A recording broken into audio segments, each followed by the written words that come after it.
Assalamualaikum warahmatullahi wabarakatuh. Perkenalkan, nama saya Herdi Wismanjaya, SPD MH. Saya benar adalah dosen program studi pendidikan Pancasila dan Kewarganegaraan Fakultas Keguruan dan Ilmu Pendidikan Universitas Pamulang yang berada di Kota Tangerang, Tangerang Selatan, Provinsi Banten.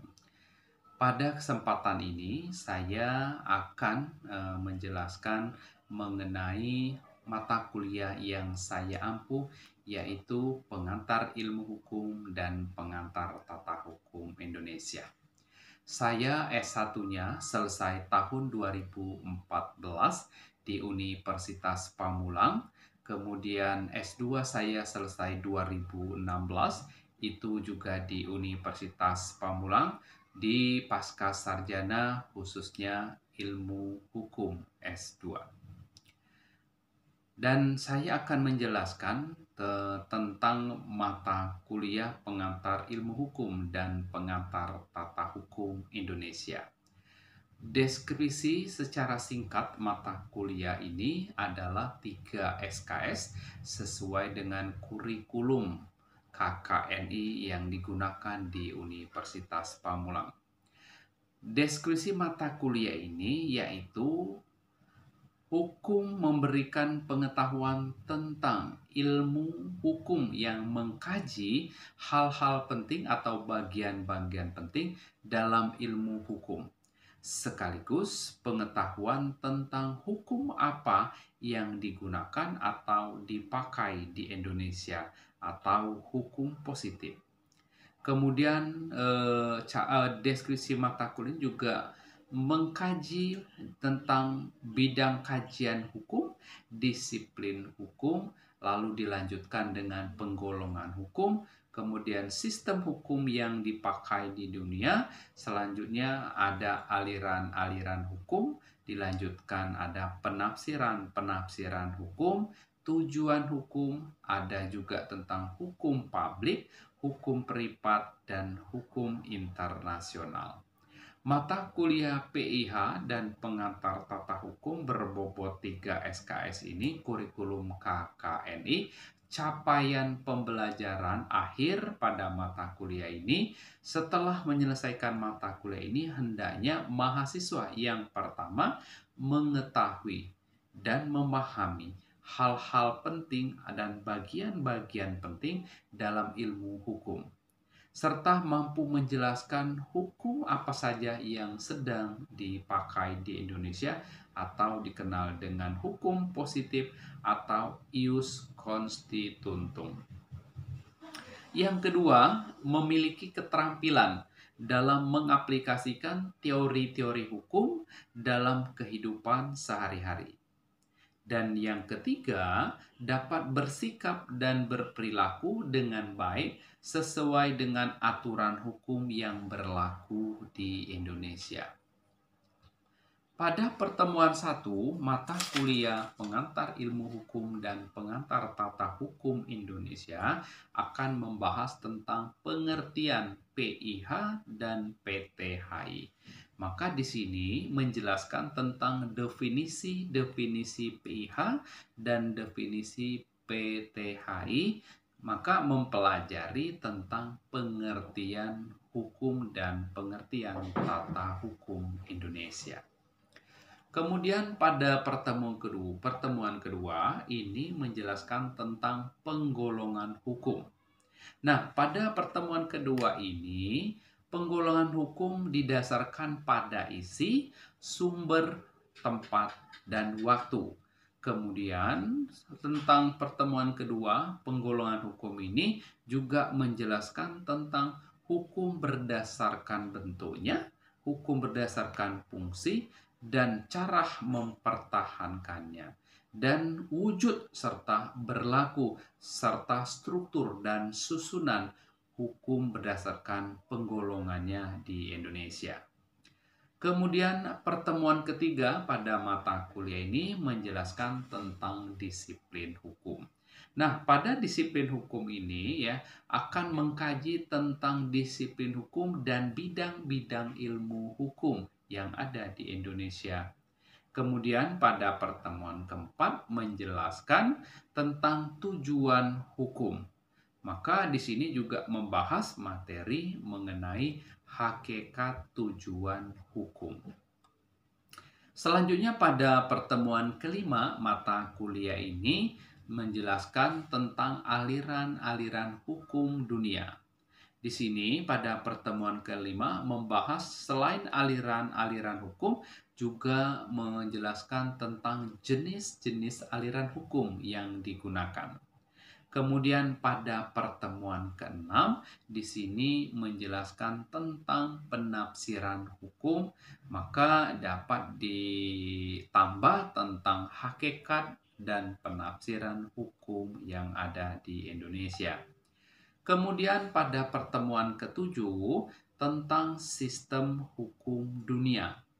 Pada pertemuan ketujuh ini akan membahas materi mengenai sistem hukum dunia, baik itu digunakan di dunia maupun digunakan di Indonesia, serta macam-macam sistem hukum di dunia. Maka pada pertemuan ketujuh ini yang akan dibahas tentang sistem hukum besar dunia, yang pertama sistem hukum Eropa kontinental, dilanjutkan dengan sistem hukum Anglo-Saxon atau sistem hukum Amerika. Kemudian ada pertemuan ke-8 dilanjutkan tentang sistem hukum dunia, mencangkut materi tentang sistem hukum adat dan sistem hukum Islam. Kemudian pada pertemuan ke-9 mata kuliah ini tentang sumber-sumber hukum. Di sini menjelaskan tentang pengertian sumber hukum dan macam-macam sumber hukum yang ada. Kemudian setelah itu ada ujian tengah semester, dilanjutkan pertemuan ke-10 mengenai penjelasan hukum pidana.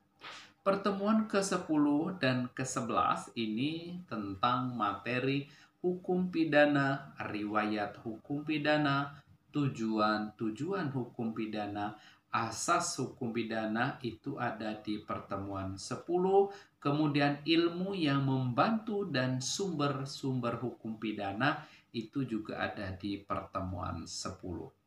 Selanjutnya pertemuan 11 masih membahas mengenai hukum pidana dalam materi tentang pengertian acara pidana menurut para ahli dan asas-asas hukum acara pidana. Mata kuliah ini pada pertemuan ke-12 membahas tentang hukum tata negara. Materi yang didapatkan untuk pertemuan 12 mengenai pengertian hukum tata negara, sejarah ketatanegaraan Republik Indonesia, kemudian ditambah lembaga-lembaga negara Republik Indonesia. Selanjutnya pertemuan ke-13 mata kuliah pengantar ilmu hukum dan pengantar tata hukum Indonesia menjelaskan tentang hukum perdata. Pada pertemuan 13 dan pertemuan 14 akan membahas tentang hukum perdata. Pada pertemuan ke-11 mengenai pengertian ruang lingkup hukum perdata, hukum Indonesia, hukum subjek dan membawakan tentang hak dan kewajiban dalam hukum serta badan hukum. Sedangkan pertemuan ke-14 menjelaskan tentang hukum acara pidana, acara perdata, sejarah singkat hukum perdata, dan asas-asas hukum perdata. Selanjutnya pertemuan ke-15 akan membahas tentang hukum dagang. Di sini ya dijelaskan tentang sejarah hukum dagang, pengertian hukum dagang.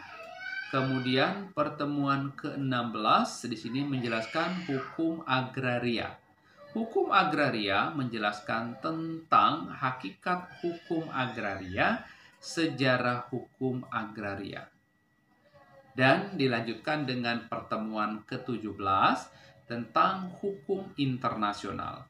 Materi yang didapatkan tentang hukum internasional, azas-azas hukum internasional, dan sumber-sumber hukum internasional, serta sengketa internasional. Dan yang terakhir, pertemuan ke-18 yaitu tentang hukum administrasi negara. Pada pertemuan terakhir ini yaitu pengertian hukum administrasi negara, objek dan kedudukan hukum administrasi negara dalam hukum dan ilmu hukum. Maka itulah capaian yang akan didapatkan oleh mahasiswa, khususnya program studi pendidikan Pancasila dan Kewarganegaraan, Fakultas Keguruan dan Ilmu Pendidikan, Universitas Pamulang, berada di Kota Tangerang Selatan, Provinsi Banten. Berikut akan diberikan satu pertemuan perdana untuk mata kuliah berikut ini. Saya mohon maaf kepada asesor apabila ada kata dan juga tingkah laku saya yang tidak berkenan. Selamat menyaksikan untuk video pertama saya. Terima kasih. Assalamualaikum warahmatullahi wabarakatuh. Terus ulang aja deh. Lama sama.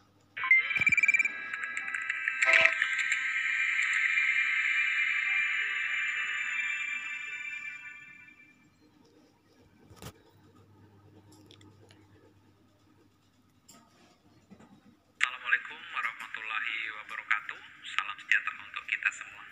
Mahasiswa, perkenalkan nama Bapak Herdi Wismanjaya. Saya adalah dosen program studi pendidikan Pancasila dan Kewarganegaraan, Fakultas Keguruan dan Ilmu Pendidikan. Saya mengampu mata kuliah pengantar ilmu hukum dan pengantar tata hukum Indonesia. Pada yang pertama, kesempatan ini kita akan membahas tentang pengertian ilmu hukum. Nah, karena ini pengantar, jadi seluruh mahasiswa ya, karena pengantar maka batasan pengertian ilmu hukum itu kita hanya membatasi masalah objek hukum itu sendiri. Yang pertama, ilmu pengetahuan yang mempelajari seluk-beluk hukum. Jadi pengantar ilmu hukum itu adalah pengetahuan kita dan pembelajaran kita mempelajari tentang seluk-beluk hukum yang positif yang dipakai di Indonesia. Yang kedua, ilmu yang mempelajari hukum sebagai gejala atau fenomena sosial. Kenapa? Karena ilmu hukum itu adalah merupakan ilmu sosial, mempelajari seluruh kegiatan dilakukan oleh masyarakat, dalam hal ini manusia, maka gejala-gejala itu akan dibahas dalam pengantar ilmu hukum ya, pada mata kuliah ini. Berikutnya, pengantar ilmu hukum dan pengantar tata hukum Indonesia itu ilmu pengetahuan untuk mempelajari ilmu hukum. Jadi mempelajari juga tentang teori, subjek, pengertian dari ilmu hukum itu sendiri. Kemudian kita beralih pengetahuan yang memberikan gambaran dan keterangan-keterangan mengenai pengertian dasar hukum. Jadi pengantar ilmu hukum dan pengantar tata hukum Indonesia itu mempelajari juga pengertian dasar dari hukum-hukum yang dipakai di Indonesia. Berikutnya adalah dalam hukum, pengetahuan yang mempelajari keseluruhan hukum yang dipakai di negara kita yaitu Indonesia. Jadi dari awal ya pada masa penjajahan sampai dengan sekarang, hukum positif apa saja yang dipakai di Indonesia. Yang pertama, manusia dan masyarakat. Jadi arti dan tujuan hukum dalam pengantar ilmu hukum itu kita harus mempelajari dua hal itu. Yang pertama, manusia. Yang kedua, masyarakat. Kenapa manusia? Manusia merupakan makhluk sosial dalam hal ini. Aristoteles mengatakan bahwa manusia adalah zoon politikon. Artinya, manusia sebagai makhluk pada dasarnya selalu ingin bergaul dan berkelompok dengan manusia lain. Nah, karena sifatnya yang bersosial itu, maka manusia itu menjadi pembelajaran hukum itu sendiri. Kemudian yang kedua, masyarakat. Masyarakat adalah sebuah kelompok manusia yang bersama-sama atau persatuan dari beberapa kelompok manusia yang menjadi satu. Maka titik temu dari pengantar ilmu hukum dan pengantar tata hukum ini dari manusia dan masyarakat itu tidak bisa dipisahkan. Kenapa? Karena pada sifatnya manusia adalah makhluk sosial. Kemudian ada golongan masyarakat. Nah, dalam golongan masyarakat ini ada terbagi tiga. Yang pertama, hubungan keluarga. Misalnya keluarga inti dari bapak, dari ibu, dari anak. Maka hubungan dari bapak ke ibu, ibu ke anak, atau anak ke bapak, dan seterusnya menjadi golongan masyarakat berdasarkan keluarga inti. Yang kedua, berdasarkan hubungan kepentingan. Nah, berdasarkan hubungan kepentingan ini, misalnya ada paguyuban, misalnya ada persatuan, misalnya ada Persatuan Guru Republik Indonesia, atau Ikatan Dosen Indonesia, atau Ikatan Cendekiawan Muslim Indonesia.